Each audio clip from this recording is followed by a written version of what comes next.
Good day, ladies and gentlemen, and welcome to my humble home, my hacienda, my casa on the windy hills of Livingston, Montana. My name is Jim. Okay, what do I got here? The date today is the 10th of July of 2023. The reason why I give out dates like that, so I kind of know where I'm at with my videos. You know what I mean?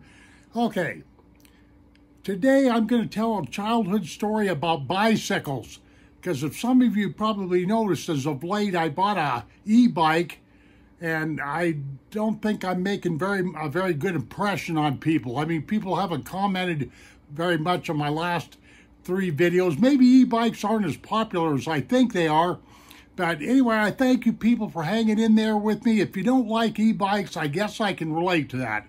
They're quite a bit different, per se, than just a regular pedal bike, but the whole idea, the reason why I got into e-bikes is so that, you know, I could get some exercise and then the bike would help me out with the drive when I got tired. Then I could pedal some, then I could initiate the drive, you know, off and on like that. I mean, some bikes are rigged up to operate a little bit different than what I just described, but hey, you know, to each his own. That world of e-bikes is a big world. When I jumped into that rabbit hole, I just could not believe the amount of companies that I kept flushing out of the woodwork, so to speak, that are involved with creating e-bikes. I mean, if I was to guess, I don't know, maybe I don't know. I'm just going to take a wild guess and say that there's somewhere between 30. There's got to be at least 30 companies that are putting them out. 30 to 50 companies is what I'm going to say. I could be exaggerating. Don't hold me to any of that. Okay. But anyway, to lighten things up today, what I thought I'd do is tell a childhood story here. I got to kind of watch my clock so I don't get carried away. I don't want to make this very long, so hang in here with me. Don't quit. Don't click out of here, whatever. But back when I was a kid, I grew up in this part of my childhood took place in a place called Ronan, Montana, R-O-N-A-N. If you look up in northwestern Montana, just below Flathead Lake, that big lake up there, you're going to see, well, you got Polson, and then in and below, south of Polson's Ronan, Pablo, then Ronan, and like that. I think Ronan, if I remember right, is like 12, 15 miles away from Polson. But anyway, back in them days, before us kids got driver's license and everything, a lot of us were driving tractors and farm implements and trucks and ranching equipment and stuff like that. I didn't mean to say farm, but ranching equipment way before we started driving. But regardless of that, our primary mode of transportation was either kicking rocks, you know what I mean? Kicking rocks, or bicycles. You know, the good old-fashioned bicycles like that. And so, to be quite honest and be quite frank, us boys and my brothers and some of my friends and everything, we were holy rolling terrors on these contraptions. I mean, we stripped them all down, took the fenders off because we thought that'd look cool. We took all the little magnets in and out of the rear hub back there that initiated the brakes. And, you know, to make them go faster, I drove my bike around. I had an old Schwinn that I know doggone well that my parents bought for me, and they couldn't afford it more than likely. And by the time I got done, you might as well have called my bicycle mud, because like I say, I stripped it down, made it so that there was no brakes and everything. And like I say, so I thought I could go faster, and we took the handlebars and twist them every which way but sideways and all this other kind of stuff. Put these really knobby tires on there, and we were little Evel Knievels in the making, so to speak. Now, with all due respect to Evel Knievel, I knew the man, I liked the man. I actually, in my younger years, had a couple of beers with him over at Butte, Montana. That's a true story, and, you know, God rest you there, Robert, and he did a lot for the motorcycle community, and et cetera, et cetera. And he was a big proponent of motorcycle safety, I know that. But us kids, we were a far cry from any of that. We were dangerous. Okay, there's this house that's set down from my parents' place about a block away. It was one of these old stone structures, looked like it was built in the mid-16th century, kind of one of these old castle-looking houses with hedges that came up about 10 feet, and it had out there in the front of the house, there was these grass boulevards. And the reason why I say all that is because there was a lady that lived in this scary asshole house. Excuse my French, take that back. I'm not going to edit that out. I don't do much editing anyway. But there was this lady that lived in this scary house, and her name was Mrs. Shatterman. Mrs. Shatterman.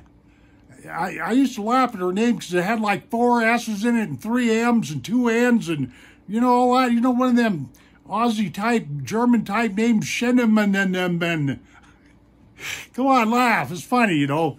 Anyway, she was always out on the boulevard there, out in front of her place, picking at the dandelions, picking at the weeds. She didn't even really need to be out there. She had enough of a mess going in her garden or in her yard past those hedges, you know, those great big hedges. Because every once in a while I tried to peek in there to see what was in there, but she didn't. She spent a great deal of time standing on this one street corner, shaking her finger at us kids. You kids are going to get hurt on those bicycles. You just wait and see. You're going to have an accident. You know, like that. Oh, no, he's going to have an accident. Only Mrs. Sherman didn't go that way. She didn't sound like that at all. But, you know, she was absolutely convinced that we were terrors and we were going to hurt ourselves because we were always doing all kinds of shenanigans. One of my favorite things to do was to ride just as fast as I could, jump off my rattly old bicycle, run alongside of it just as fast as I could, and then jump back on. Do you get me? Now, actually, to let the bicycle go. Jump off the bicycle, let it go, keep my balance, keep running alongside it, and then pile back on the bike again. That, I always used to think that was the smartest thing anybody'd ever seen. It was actually quite dangerous and quite dumb, to be quite frank with you. Okay, this one in particular hot summer day, I was coming down the road that Mrs. Shatterman lived on. She lived on a corner house down from my parents, and I could see her about a block away out there. She had her nightgown on. You guys know the scene there, picking weeds and all that kind of stuff. And I thought, oh boy, you know, oh boy. Thought to myself, I got Mrs. Sherman in my gun sights there, so I'm going to just...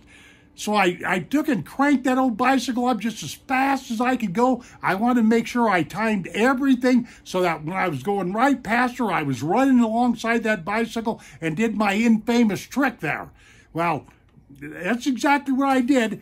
I got up to her going about, I don't know, 20 or 25 miles an hour as fast as I could possibly run, jumped off the bicycle, ran alongside of it, everything was looking good. But then when I went to jump back on, my feet got tangled up in the crossbar. I didn't quite mount the bike like I should have. You hearing me?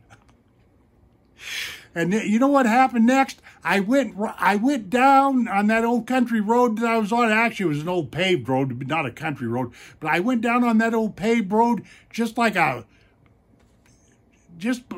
biggest wreck you ever seen. I mean, there was me, bicycle, feet, and everything just going end over, you know, tea kettle over rear end, so to speak, you know. I mean, it was a good wreck right in front of Mrs. Shatterman. Right in front of her. And there she was. Boy, I could see her coming, you know. She couldn't walk very fast because she was real old and everything. I told you, boys, hot.